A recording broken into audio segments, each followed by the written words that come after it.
மிட்டப்பேட்டை ஊராட்சியில் உங்களுடன் ஸ்டாலின் திட்ட முகாமில் ஒன்றிய குழு தலைவர் பயனாளிகளுக்கு நலத்திட்ட உதவிகளை வழங்கினார். ராணிப்பேட்டை மாவட்டம் அரக்கோணம் ஊராட்சிக்கு உட்பட்ட மிட்டப்பேட்டை அரசு உயர்நிலைப் பள்ளியில் உங்களுடன் ஸ்டாலின் திட்ட முகாம் நடைபெற்றது.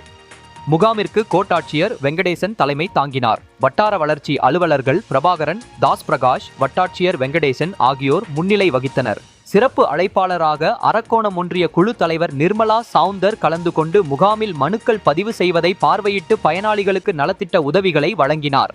தொடர்ந்து மருத்துவ முகாமில் பொதுமக்களுக்கு மேற்கொள்ளப்படும் மருத்துவ சிகிச்சைகளை பார்வையிட்டார். இதில் சோளிங்கர் திராவிட முன்னேற்றக் கழக ஒன்றிய செயலாளர் சவுந்தர், அரக்கோணம் மேற்கு ஒன்றிய பொறுப்பாளர் தமிழ்மணி, ஒன்றிய கவுன்சிலர் பாலன், கருணாநிதி, ஒன்றிய அவைத்தலைவர் சக்கரவர்த்தி, மாவட்ட விவசாய தொண்டர் அணி அமைப்பாளர் ராமலிங்கம், மிட்டப்பேட்டை ஊராட்சி மன்ற தலைவர் ராதா, துணைத் தலைவர் ஏழுமலை மற்றும் பலர் கலந்து கொண்டனர்.